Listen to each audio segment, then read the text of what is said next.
Hello my family, ఈరోజు బెల్లంతో కుక్కర్లో రుచి రైస్ సేమియా ఎలా చేసుకోవాలో చూపిస్తాను. ముందుగా బెల్లం తురుముకొని పక్కన పెట్టుకున్నాను. ఇక్కడ రైస్ ఒక గ్లాసు తీసుకుంటే బెల్లం ఒక గ్లాసు తీసుకున్నానండి. పొయ్యి మీద కుక్కర్ పెట్టుకొని కుక్కర్లో ఒక 3 స్పూన్లు నెయ్యి వేసుకున్నాను.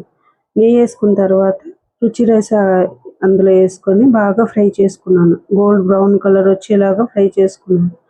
అవి బాగా ఫ్రై అయ్యాక అందులో ఒక 3 స్పూన్లు పంచదార కూడా వేసాను. పంచదార దేనికి అంటే రైస్ ఎంత మంచి కలర్ఫుల్ గా కనిపిస్తుందో, గోల్డ్ కలర్ వచ్చిన తర్వాత దాంట్లో ఒక గ్లాస్ రైస్ కి 3 గ్లాసులు వాటర్ వేసుకోవాలి. చిటికెడంత ఉప్పు వేసుకొని బాగా కలిపేసి మూత పెట్టేశాను. నేను కుక్కర్ పెట్టిన తర్వాత హై ఫ్లేమ్ లో ఒక విజిల్ వచ్చిన తర్వాత సిమ్ లో పెట్టుకొని పావుగంట ఉంచుకోవాలి.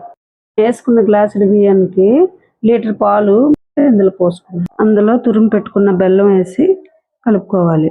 అందులో మనము జీడిపప్పు కిస్మిస్ వేపుకొని పెట్టుకున్నాం కదండి, ఇవి అందులో వేసుకొని కలుపుకోవాలి.